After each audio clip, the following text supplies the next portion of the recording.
Latest எபிசோடுகளை விளம்பரங்களே இல்லாமல் காணுங்கள்.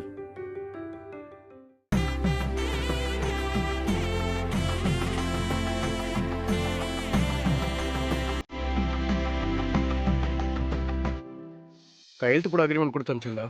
கொடு. இந்தாங்க.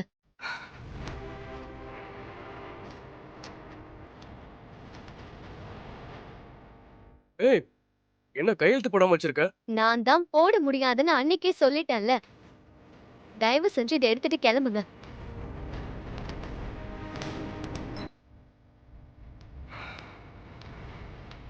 இத பாரு, இது ஜஸ்ட் ஃபார்மாலிட்டி தான். இது நீ கையெழுத்து போறதுனால நான் உன்னை உண்மையாவே டைவர்ஸ் பண்ண போறேன்னு அர்த்தம் கிடையாது, சரியா? அதை புரிஞ்சுக்கிட்டு கையெழுத்து போடு. காம்ப்ளிகேட் பண்ணாத. எனக்கு விருப்பம் இல்லைன்னு சொல்ற விஷயத்த எதுக்கு நீங்க கம்பல் பண்ணி செய்ய சொல்றீங்க? நான் சொல்றத செய்யறதுக்கு தான் நீ. யார் சொன்னாலும் எனக்கு விருப்பம் இருந்தா மட்டும் தான் நான் செய்வேன். அப்ப இப்ப முடிவா என்னதான் சொல்ற? முடியாதுன்னு சொல்றேன். ஓ, அப்படியா? அப்ப நானும் சொல்றேன், உன்னை கல்யாணம் பண்ணிக்க முடியாது.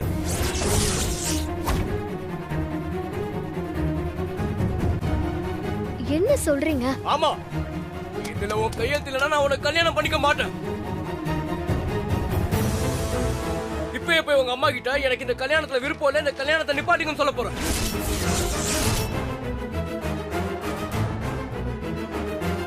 ஏங்க, ஏன் இப்படி டார்ச்சர் பண்றீங்க? ஏய், இது பாரு, கல்யாணத்துக்கு முன்னாடியே நீ என் பேச்ச கேட்க மாட்டேங்கிற, அப்புறம் எப்படி நான் உன் கூட வாழ முடியும்? ஏற்கனவே உன் நிச்சயதார்த்தம் நின்ன மாதிரி இந்த கல்யாணமும் நின்னுட்டு போட்டோம். எனக்கு என்ன, அடுத்த ஃபிளைட்லயே கிளம்பி யூஎஸ்க்கு போயிட்டே இருப்பேன். பார், ஒன்னே ஒன்னு சொல்றேன், நல்லா கேட்டுக்கோ. உங்க அம்மாவோட நிலைமையை யோசிச்சு பாரு, உன் ஃபேமிலிய பத்தியும் யோசிச்சு பாத்துக்கோ. இந்த கல்யாணம் நின்னுடுச்சுன்னு தெரிஞ்சா அத்தனை பேரும் உடஞ்சு போயிடுவாங்க.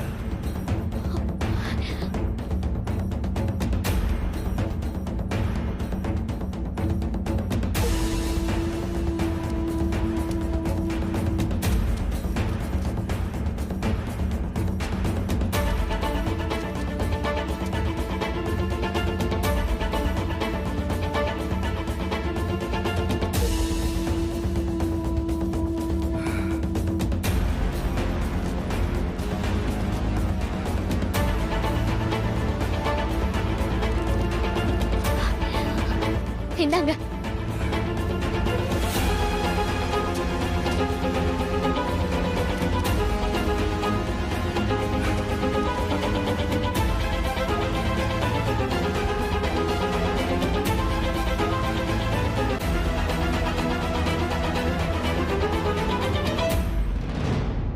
ஒரு சின்ன ஆட்டோகிராஃப்காக என்ன 2 நாள் டென்ஷன் பண்ணிட்டல.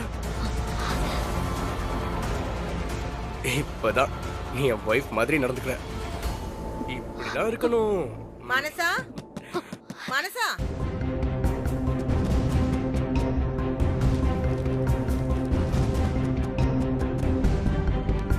மனசா, வாங்க, உள்ள வாங்க.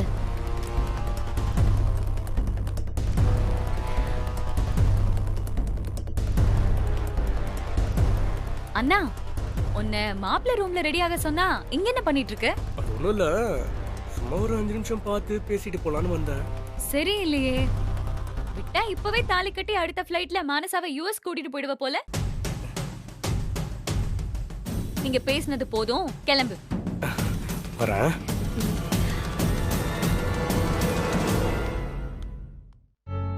மனசா, உனக்கு ஒரு டைமண்ட் நெக்லஸ் ஆர்டர் கொடுத்திருந்தேம்மா, இப்பதான் கையில கிடைச்சது. இந்த எப்படி இருக்குன்னு பாருமா. நல்லா இருக்கு ஆண்டி. போட்டு பாரு மானசா.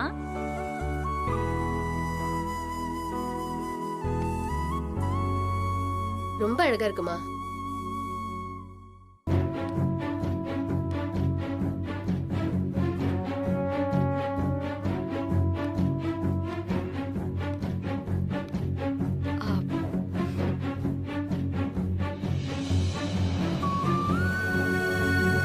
சரி, சீக்கிரம் ரெடி ஆயிட்டு வாமா. வாங்க போலாம்.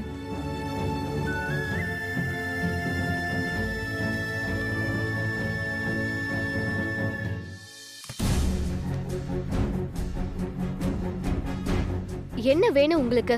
மானசா தனியா ரெடி ஆயிடுவா. கல்யாணம் வேலை நிறைய இருக்கு, போய் அதை பாரு. அதை விட்டுட்டு சும்மா இங்கே உட்காந்துட்டு இருக்க. ம்.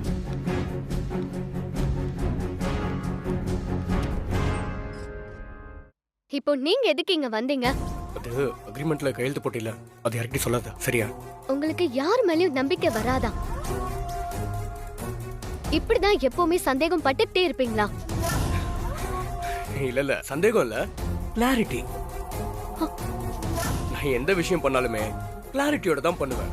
அதான் என்னோட பேசிக் கேரக்டர்.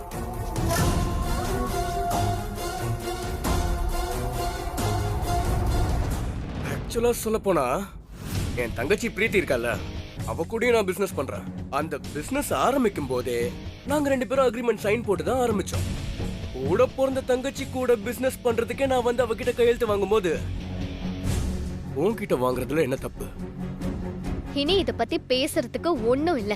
தயவு செஞ்சு நீங்க இங்க இருந்து கிளம்புங்க. என் தலைவிதி என்ன எழுதிருக்கோ என் வாழ்க்கை அதுபடியே நடக்கட்டும். குட். சீக்கிரம் மேடையில பாப்போம்.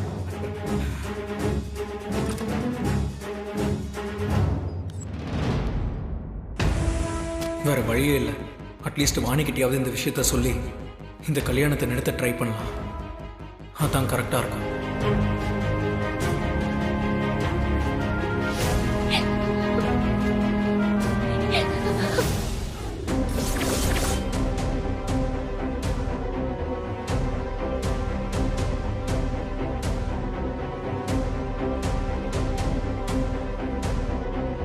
வாணி, உங்ககிட்ட ஒரு முக்கியமான விஷயத்தை பத்தி பேசணும். என்ன கார்த்திக் சொல்லு. மாலை ரெடியா இருக்கும், போய் வாங்கிட்டு வந்துருங்க, சரியா? போறேன் சார். நான் அது வந்துட்டு இருக்கேன், எல்லாம் ரெடி ஆயிடுச்சு. அது மானசா கிட்ட. கார்த்திக், போய் மாலை வாங்கிட்டு வா. போறேன் சார். அட சீக்கிரம் வா சார், அங்க எல்லாரும் வெயிட் பண்ணிட்டு இருக்காங்க. வாணி, ஒரு நிமிஷம் என் கூட வாங்க. உங்ககிட்ட ஒரு முக்கியமான விஷயம் சொல்லணும். சரி வாங்க போலாம். வாணி, மானசா ரெடி ஆயிட்டாளான்னு போய் பாரு. இதோ ஒரு நிமிஷமா. சீக்கிரம் போ.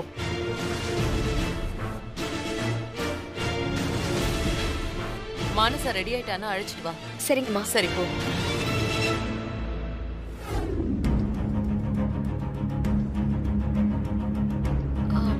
என்ன கார்த்திக், என்ன விஷயம்? ஏன் இவ்வளவு பதட்டமா இருக்கீங்க? வாணி, உங்களுக்கு மானசாவை எவ்வளவு பிடிக்கும்? அவ என் கூட பிறக்காத தங்கச்சி மாதிரி. ஏன் திடீர்னு கேக்குறீங்க? அவ வாழ்க்கைக்கு ஒரு ஆபத்துனா நீங்க ஹெல்ப் பண்ணுவீங்களா? கண்டிப்பா பண்ணுவேன். இப்போ அவ லைஃபே ஒரு பெரிய ஆபத்துல மாட்டிக்கிட்டு இருக்கு. என்ன சொல்றீங்க கார்த்திக்? யாரு அந்த தர்ஷன் ஏதாவது பிரச்சனை பண்றானா? கல்யாணத்தை நிறுத்த ஏதாவது சதி நடக்குதா? இந்த கல்யாணத்தை நிறுத்தினா மட்டும்தான் மானசாவோட லைஃபை காப்பாற்றவே முடியும்.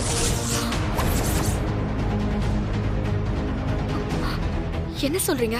ஆமா வாணி, இந்த கல்யாணம் நடக்கக்கூடாது. நீங்க தான் இதை எப்படியாவது தடுத்து நிறுத்தணும். கார்த்திக், ஏன் இப்படி சொல்றீங்க? ஏன்னா அந்த அபி நல்லவன் இல்லை.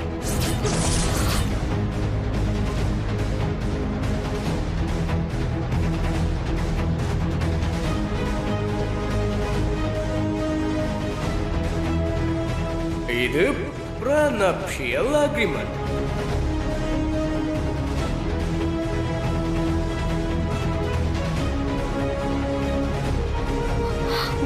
என்னால நம்பவே முடியலையே. நான் இதை யார்கிட்ட சொன்னாலும் யாருமே என் பேச்சை கேட்க மாட்டாங்க. அதான் உங்ககிட்ட சொல்றேன். மானசா ரொம்ப நல்ல பொண்ணு.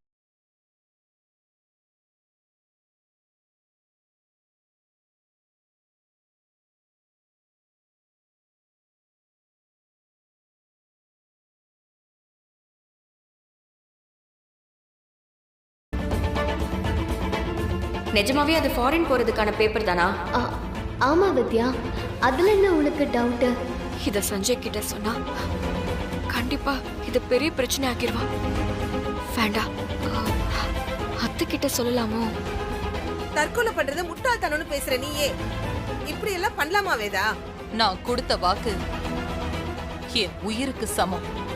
இல்ல, அத்தையால இதை தாங்கிக்க முடியாது. அபி கிட்ட நானே போய் பேசிக்கிறேன். அந்த அக்ரிமெண்ட்டை கிழிச்சு போட சொல்றேன். இந்த மாதிரி தப்பா எதுவும் யோசிக்காம மானசாவை நல்லபடியா பாத்துக்கோன்னு நான் சொல்லி பாக்குறேன். அவர் திருந்த தயாரா இருந்தா ரொம்ப நல்லது. இல்லனா நாம வேற வழியதான் யோசிக்கணும். ஏதோ கையெழுத்து வாங்க முடியாதுன்னு சொன்ன, வாங்கி காட்டினா நீ நினைச்சதை சாதிக்கிறவனு ப்ரூவ் பண்ணிட்டடா. பெரிய விஷயம்தான். மானசா இதை வெளியில யார்கிட்டயும் சொல்ல மாட்டால? சொல்ல மாட்டா சார்.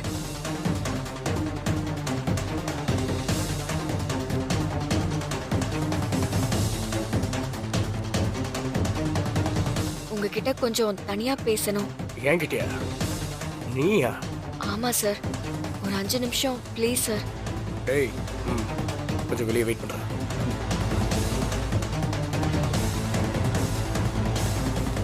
சொல்லு. மானசா ரொம்ப நல்ல பொண்ணு சார். அவள மாதிரி ஒரு பொண்ணு உங்களுக்கு ஒய்ஃபா வர்றதுக்கு நீங்க கொடுத்து வச்சிருக்கணும். கண்டிப்பா அவ ஒரு நல்ல ஒய்ஃபாவும் உங்க குடும்பத்துக்கு ஒரு நல்ல மருமகளாவும் இருப்பா சார். இத சொல்றதுக்கு தான் இப்ப இங்க வந்தியா? இல்ல சார், இவ்ளோ நல்ல பொண்ணோட வாழ்றதுக்கு நீங்க அக்ரிமெண்ட் போட்டிருக்கீங்களே, அது ரொம்ப தப்பு சார். அவளால உங்களுக்கு எந்த பிரச்சனையும் வராது சார். நீங்க கோவப்பட்டா கூட விட்டு கொடுத்துட்டு போற டைப் சார் அவ. அவளை சந்தேகப்பட்டு இப்படி அக்ரிமெண்ட் போடுறது யார் சொன்னா? யார் சொன்னா என்ன சார்?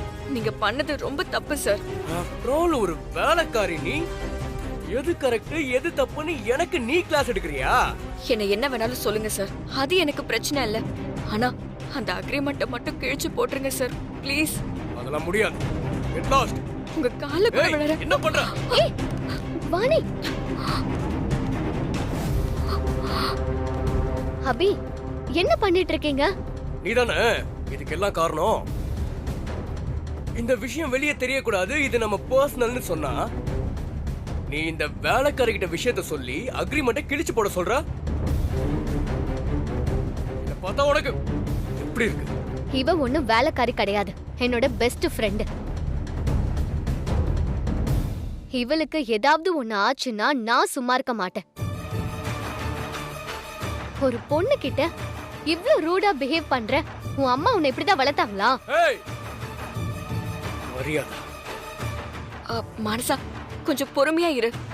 விடு வாணி. பொண்ணுங்களை மதிக்க தெரியாத இவன மாதிரி ஆளுங்களுக்கெல்லாம் இவ்ளோதான் மரியாதை கொடுக்கணும். இன்னும் கொஞ்ச நேரத்துல நமக்கு கல்யாணம் நடக்க போகுது. ஆனா நம்மளோட பர்சனல் விஷயம் எல்லாமே நீ இவகிட்ட ஷேர் பண்ணிருக்க. இதுதான் உனக்கு தெரிஞ்ச மரியாதையா? இதை மட்டும் தான் இவ கூட ஷேர் பண்ணுவியா, இல்ல ஃபியூச்சர்ல நம்மளோட பெட்ரூம் சீக்ரெட்ஸ்லாம் கூட ஷேர் பண்ணுவியா? ஏய், இப்படி எல்லாம் பேசுறதுக்கு உனக்கு அசிங்கமா இல்ல? நம்ம 2 பேருக்குள்ள நடந்த விஷயத்தை இவகிட்ட ஷேர் பண்ணும்போது உனக்கு அப்ப அசிங்கமா தெரியலையா? மானசா என்கிட்ட அக்ரிமெண்ட்டை பத்தி எதுவும் சொல்லல. நானா தெரிஞ்சுக்கிட்டு உங்ககிட்ட வந்து பேசினேன். இவ சொல்லாம உனக்கு எப்படி தெரியும்? கதை விடுறியா? இவகிட்ட மட்டும் தான் சொல்றீங்க, இல்ல வர ஐடியா சொன்னியா? நான் யாருக்கிட்டயும் சொல்லல. ஏய், அப்புறம் எப்படி இவனுக்கு தெரியும்? வந்து அக்ரிமெண்ட்டை கிழிச்சு போட சொல்றா. இவளுக்கு அவ்வளவு தைரியம் யார் கொடுத்தா? அவளுக்கு தப்புன்னு தெரிஞ்சிருக்கு, அதனால அவ கேட்டிருக்கா. ஓ, அப்ப எல்லாம் பிளான் பண்ணி தான் நடக்குது. நீங்க 2 பேரு ரூம் விட்டு முதல்ல வெளியே போங்க. உங்களை பார்க்கவே அருவருப்பா இருக்கு. Get lost. இப்ப போறீங்களா இல்ல நானே போய் ஆனி கிட்ட சொல்லி கல்யாணத்தை நிறுத்தவா? அபி,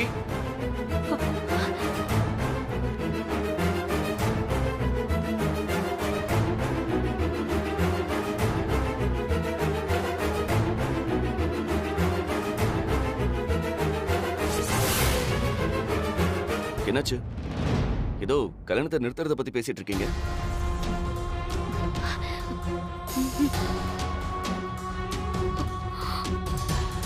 உங்களதான் கேக்குறேன்.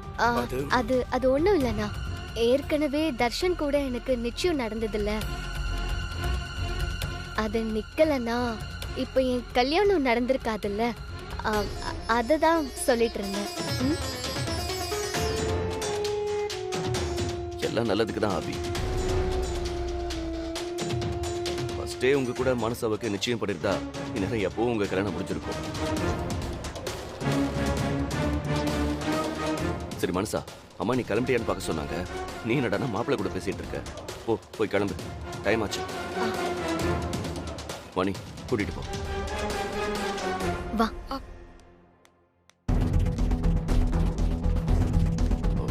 அபி, மனசா எங்க வீட்டுக்கு ஒரே பொண்ணு. அவ ரொம்ப செல்லமா வளர்ந்தவ. உங்களை நம்பி தான் கட்டி கொடுக்குறோம். அவளை நல்லா பாத்துக்கங்க. பாத்துக்கிறேன் சஞ்சய். சரி, சீக்கிரம் வாங்க.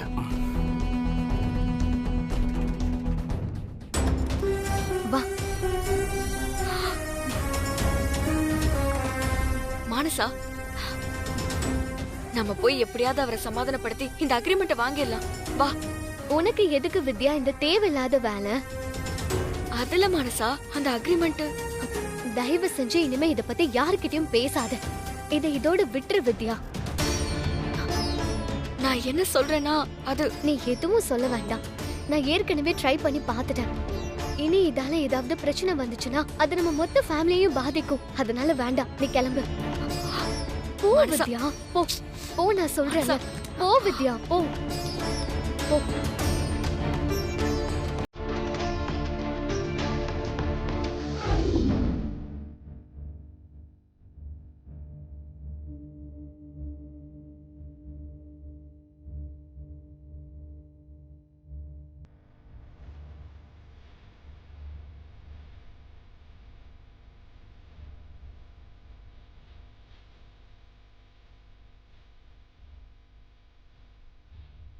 சொல்றா மச்சான், அந்த அக்ரிமெண்ட் பேப்பர்லாம் ஏறும்போது தான் இருக்கு. அது வேற யார்கிட்டையும் கிடைக்கூடாது. அந்த வேலைக்கார பொண்ணு வாணி மேலே எனக்கு ஒரு டவுட்டாக இருக்கு.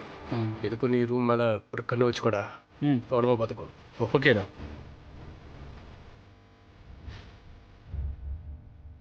அபி, என்னடா? அம்மா ஒன்றும் இல்லை, ஃப்ரெண்ட்ஸ்லாம் வராங்க. அதான் அவனை ரிசீவ் பண்ணிட்டு வர. சரி சரி.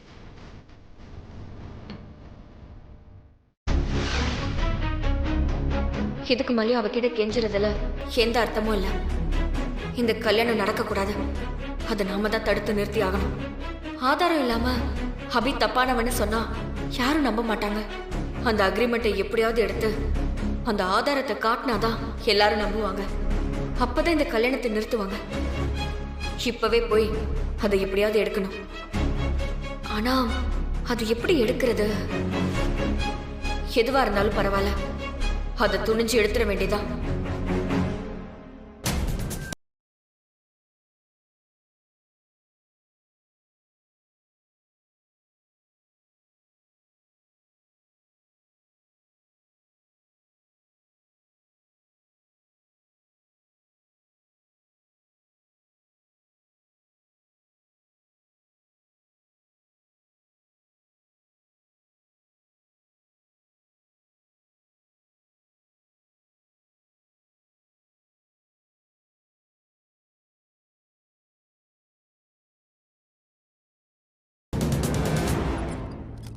மாப்பிள்ளை வீட்டுக்காரங்க பொண்ணுக்கு எடுத்த புடவை எடுத்துட்டு வாங்கோ. அது ரூம்ல இருக்கு, எடுத்துட்டு வரேன் சாமி. என்னம்மா அதெல்லாம் முன்னாடியே எடுத்து வந்து வைக்கிறது இல்லையா? சீக்கிரம் போய் எடுத்துட்டு வாங்க, போங்க. கொண்டு வரேன். ரித்தி, நீ என் கூட வா.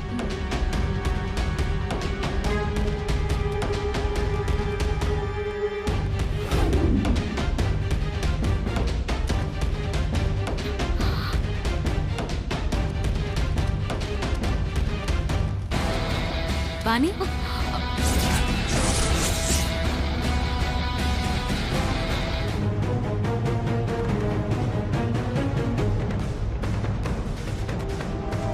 மாப்பிள்ள ரூம்ல நீ என்ன பண்ணிட்டு இருக்க?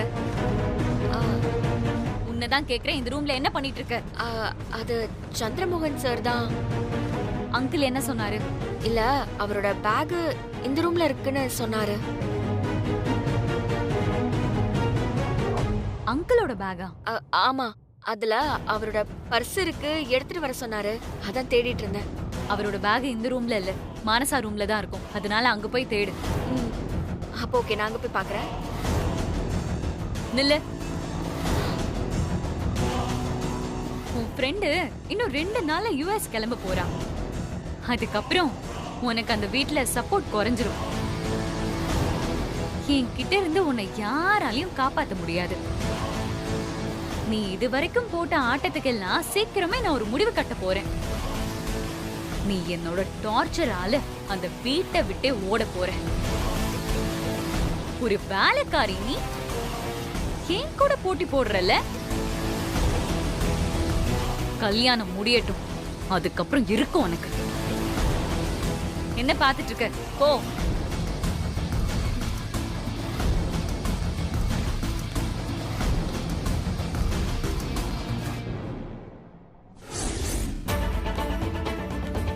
மனசா மனசா சொல்றத கேளு. இன்னும் உனக்கு நேரம் இருக்கு. நீ நேரா போய் அத்தை கிட்ட விஷயத்த சொல்லு. அபி எப்படிப்பட்ட ஆளுன்னு அவங்களுக்கு புரியவே அத்தை கண்டிப்பா இந்த கல்யாணத்தை நிறுத்துவாங்க.